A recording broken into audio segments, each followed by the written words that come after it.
Nestle girl, just when I thought the Love and Hip Hop Miami reunion could not get any messier, part 2 came and snatched my edges. Look girl, all my edges is gone. Wanna talk about it? Here you go.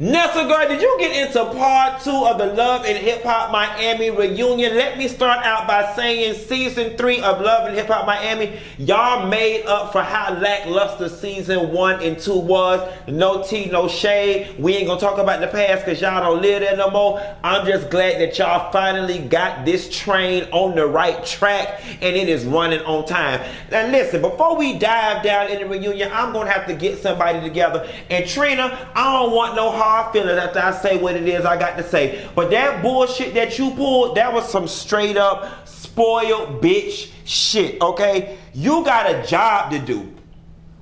You got a job to do, and you gonna get up and walk off the reunion so y'all can film the rest of the reunion without me. Let me tell you something, and I'm not trying to be shady, funky, funny, or anything in between.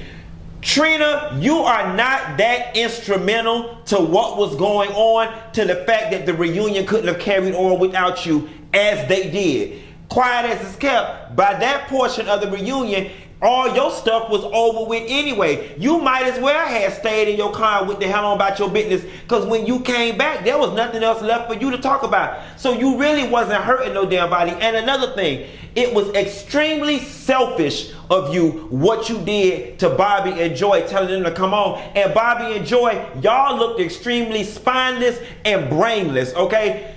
VH1, Viacom, that's y'all damn employer. Y'all got 3 separate damn contracts, okay? Y'all loyalty is to y'all employer. Y'all is on y'all job. And y'all gonna get up and walk off y'all job because one of y'all co-workers having a squabble with another damn co-worker. No God. And let me tell you something. If them people with an extra damn contract out, the question I have for you is, would Trina ass employ y'all and make up for the money that y'all lost, or would y'all have to go down and ring the register as Sunday's best with Alvin ass, okay? I just did not like it. And don't get me wrong, I understand that you felt disrespected, but I honestly feel like your response was disproportionate to what was going on. Like all that cussing and carrying on, it was cute in the beginning, but then you just, at the point in which the girl wasn't even on the stage, I'm not understanding why you felt it prudent to leave. It just felt a little disproportionate that you let this girl work you up to that magnitude that you walked off your job. It's almost as if you lost twice. It's like you showed your ass, then she made you leave your job where you supposed to be the superstar getting all the camera time.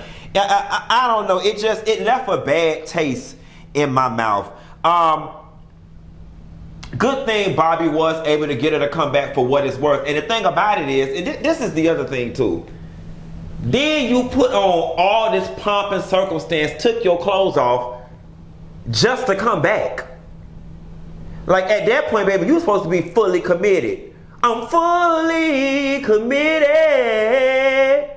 to your will and to your way. You were supposed to go on your way. You left, stopped production, the show went on, you had to get back into your outfit, hair and makeup had to touch you up again. It was a waste of time and a pointless display of anger. But I'm gonna move right along.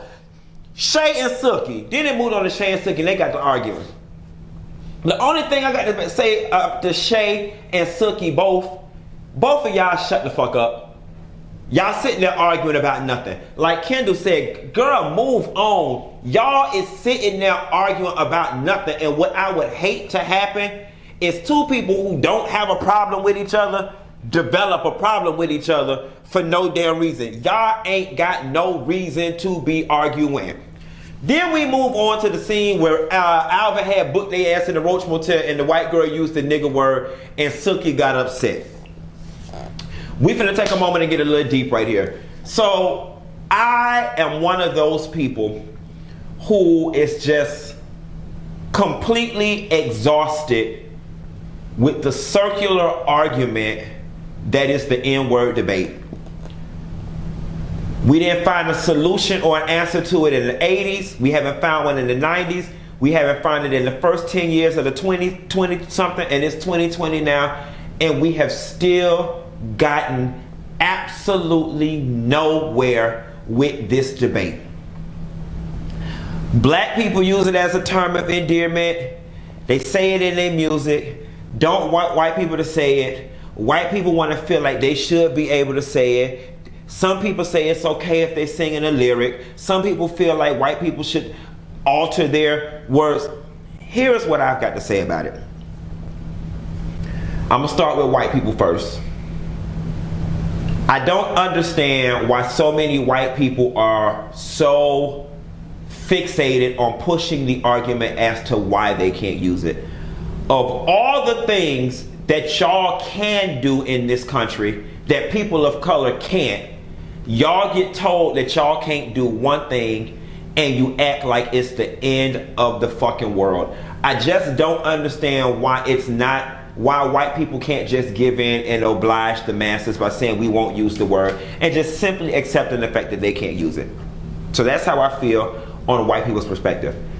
As far as black people are concerned, in 2020, although that word does bring about a lot of negative emotions when you attach it to its history, it is time that we stop having the emotional response that we have in connection with that word.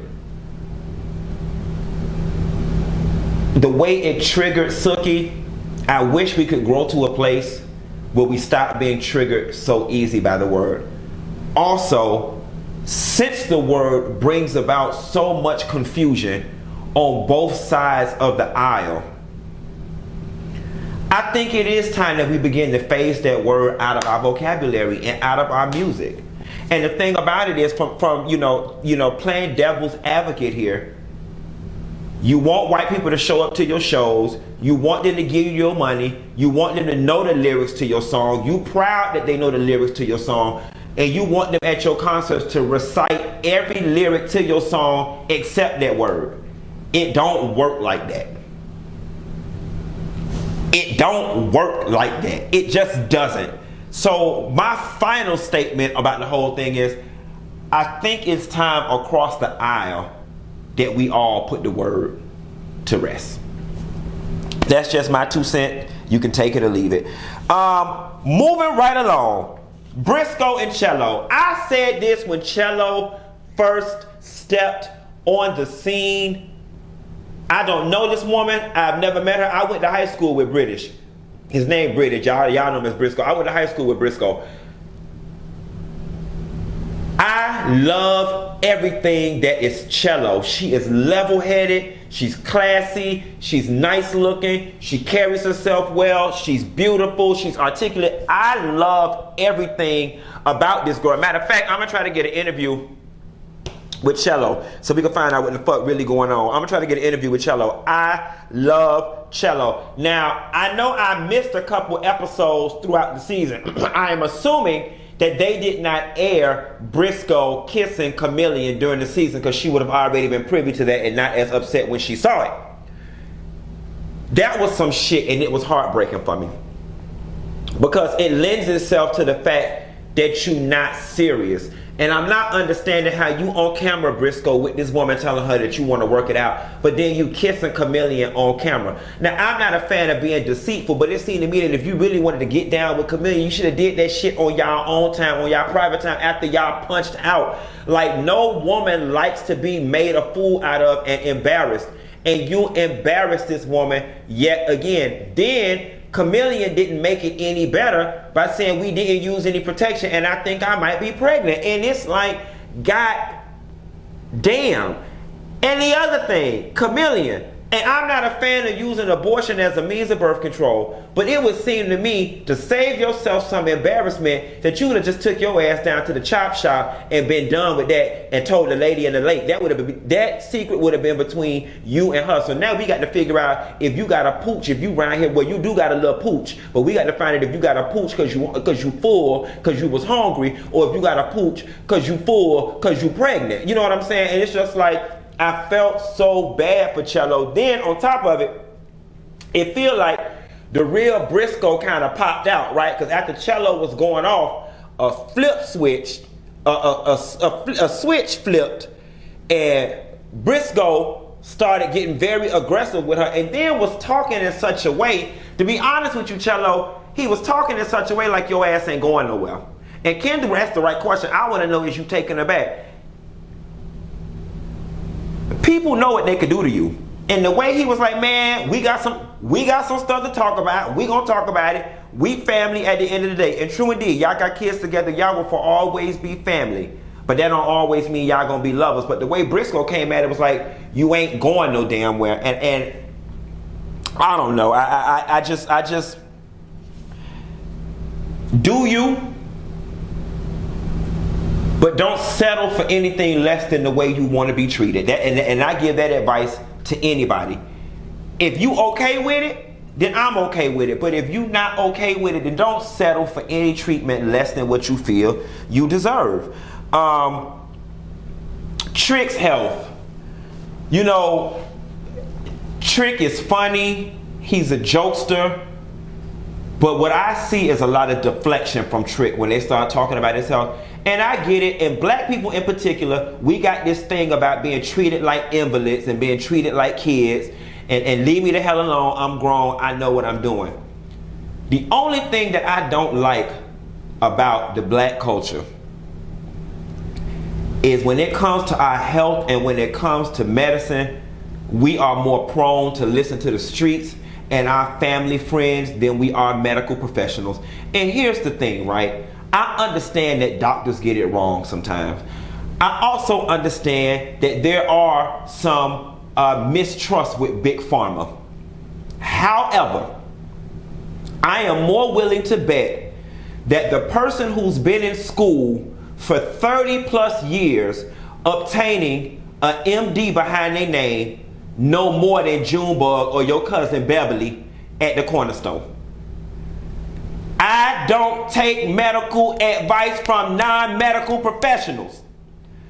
And Trick, whether they are giving you medicine to not cure you but treat you, isn't treatment better than non-treatment?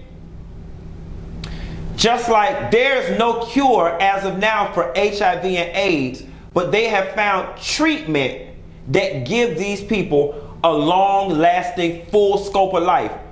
What Trick is saying about that lupus medication is not necessarily true, because you can look at Toni Braxton. While Toni Braxton does have flare-ups from time to time, she has relatively well-maintained lupus. And Joyce said it best. Yes, I feel like there are other alternatives out there. Trick, there has got to be a better alternative than you just saying, oh, fuck it, and I'm gonna keep eating fried ribs, collard greens, macaroni and cheese, and smoking reefer, and drinking alcohol. There's got to be something more to it. And coupled with the fact that Trick gets upset, per Nikki Natural, with the Esther Roll comparisons, the Florida Evans comparisons, people calling him ugly, his face being swole, it suggests that you don't like looking like that. And I know if you don't like looking like that, you can't like feeling the way that you feel and feeling unhealthy. It's heavy on a person when they are unhealthy. Trick, I know you want to be healthier. I know you do. And I think that Trick may be scared. I think, you know, humans, when it comes to our health, we have a very uncanny way of going into denial. Out of sight, out of mind. I'm going to tell y'all a personal story, and I hope she don't mind when we tell it. My auntie, for years, my auntie knew deep down inside she had the sugar. She knew she had diabetes. This lady would say out of her mouth, I don't want to go to the doctor because I don't want the doctor to tell me I have it. It's somehow in our minds, knowing that we have it, it's just a death sentence. And unfortunately, what ended up happening is she had got so sick, her sugar was so high that she almost went into a coma. Got diagnosed with diabetes, and because it was untreated for so many years, it has done irreversible damage, and now she's on more medication now than she would have been had she just tackled this thing and been proactive from the beginning. I say that to say this.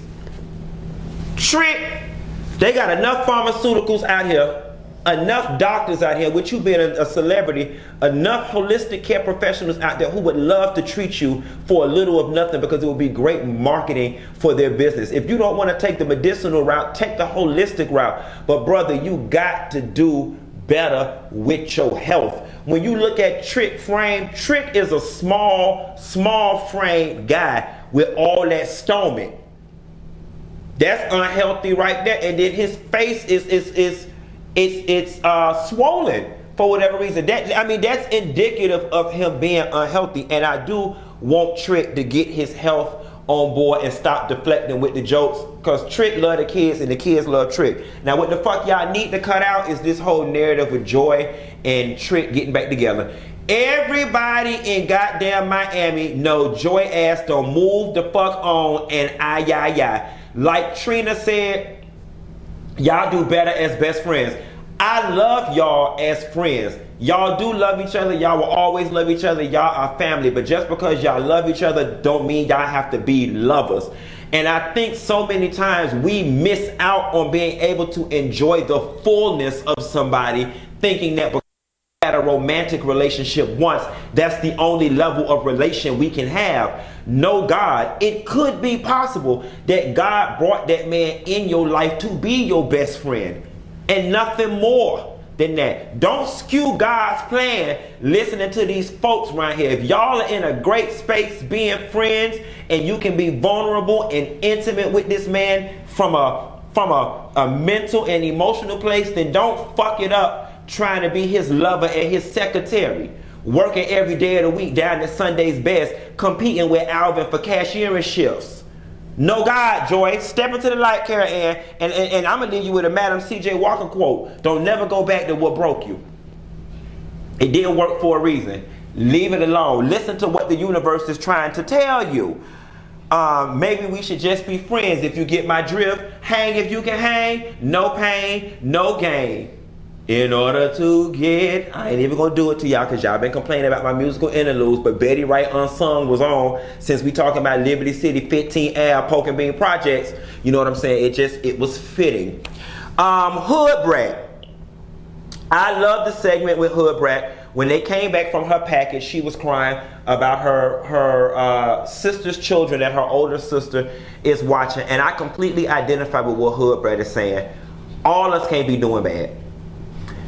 And loosely translated, Hood Brat is telling her sister, hold on just a little bit longer. And I get the sister's pain too, because it is hard when you have to inherit somebody else's children. I can only imagine deep down inside you're feeling like this is unfair. Why did this happen to me? This is not right. I did not ask for this.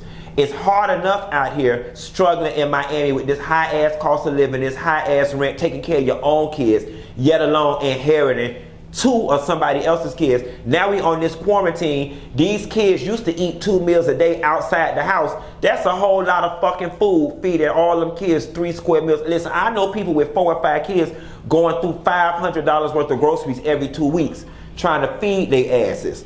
It's a lot. It's hard out here on people. But Hood Brat, she got that determination, and I love when Claudia asked her that question, is there a plan A? Is there a plan B, plan C? She said, no, this gotta work. And I'm gonna tell you something when it comes to entrepreneurship, and I like Suki's answer as well. That was the mentality that I had when I quit accounting and decided to do this YouTube thing, this entertainment thing full time. I was so miserable doing what I was doing and working in corporate America, I had no plan B, and I said, come hell or high water, this shit got to work, because if not, I'm gonna die. And normally when people have a plan B, when plan A get too tough, they give up and go to plan B. The beautiful thing about having no plan B is that the grind that you own, that shit got to work. That's the only way. I look at what I'm doing, y'all. If I wasn't doing entertainment, you might as well kill me. There's nothing else in the world I could picture myself doing other than being paid to talk. That's what I was put on this earth to do. I was ordained to communicate and break down complex issues in a layman way for the everyday man to understand. I am a communicator. It is the only talent that I have that is lucrative enough to make me, to sustain me. I can't draw. I'm not athletic. I'm smart, but I just don't have the wherewithal to sit in no office all damn day. Talking is what I do. And I couldn't see myself doing anything else. So I understand what an artist feels like when they're like, this is the only thing I could do in order to live and survive. Now, Trent jumped in there and said his mama had 10 babies from 10 baby daddies. Trent, they need to do your unsung, because I'm real interested in that story. Like, I'm interested in your upbringing. You grew up in the Pork and Bean Projects, as did a lot of Miami greats or whatever, but I want to know the circumstance, like, and this is no shade. Was your mama on drugs, or did she just have friendly pussy? Like, I'm just curious to know what was going on in your background. I would love to find out the makings of Trick Daddy Dollars. There's a story there to be told, and unsung is the right place to do it. Now, you know, Nikki, you had an opportunity when they were talking about being single mothers and stuff to say, you know, I understand the grind. I got to grind and provide for my kids. But instead, you opted to be like, bitch, I'm a single mother like this and not like this. All three of my kids' fathers are in their lives and they pay my bills. I can't relate. It did come off shady, even if it wasn't your intent. And in being a communicator, there's a thing called knowing your audience. And granted, now, unless you just don't give a fuck about ever being friends with them, that would have been a prime opportunity where less is more. You should, you know, if you were trying to be down with them, the appropriate response would have been, I can completely understand their grind, being a mother of 3 myself. And you could have left it at that. You didn't have to say you was broke. You didn't have to say nothing. But what you basically said was, I mean, bitch, y'all broke. I can't relate. That is what your sentiments loosely translated into. And I feel like you did it intentionally. And that's why them damn girls don't like your ass. But hey, it's your truth and you living it. Suki had me laughing because she said she get paid to talk. She on the stage and she went from ashy to classy. She said she was down there. Speaking of Suki, y'all, I did confirm with Suki. I'm going to get an interview with Suki. And we're going to sit down and find out what all the fuck going on. Last but not least, the brown skinned girl brunch. When Claudia was asking Suki about the brunch and why Nikki wasn't invited, and her and Suki got into the back and forth, I really wish Nikki would have defended herself better. So many times during this reunion, Nikki looked defeated. When Trina was cursing her out, when Suki was getting loud, and I get it, it may not be in everybody's character to get loud and rah, rah, rah. It's not necessarily in Amara La Negra's character either, but she still finds a way to effectively defend herself verbally. I just wish Nikki would have went head to head with Suki a little harder to get her point across and to let them know that she ain't no punk. Because it did feel like Nikki got punked this entire reunion. Last but not least, y'all, you know, the reunion was hot. I'm going to say this, moving into next season. Bobby Lights, I think you're relatively safe by association. This season, you had absolutely no storyline. Get you some business. Prima Donna, you make for relatively decent TV. Get you some business. Joy, get you some business. Tip, get you some business. Shay, get out them people business and get you some business. MJ, get out that lady house. Julian, get some new clients if you can. Santana, get some more camera time if you can. Hood Brat had a storyline. Suki had a little business. If Kamillion got a baby, bitch, she got all the business, huh, in Brisco next season. Cello might be moving out and Kamillion might be moving in. She had a little bit of business. Y'all three ladies, get that tour together. That is y'all business. And that could be part of y'all storyline for next season. Nikki, if they invite you back, you got a preloaded storyline, which is they misinterpreted me. I was misunderstood from jump, and I'm here to make amends and try to get into the fold, because I really do feel like these three ladies collectively are about to do something, and you don't want to miss that train if there's an opportunity for you to get on it. Y'all, that's all I got. Ain't got no more. That's the Love and Hip Hop Miami reunion. Shouts out to Kendall and Claudia Jordan. Y'all did y'all damn thing. This was a very entertaining reunion. Be sure to like and subscribe, and I will call y'all hoes later. Bye.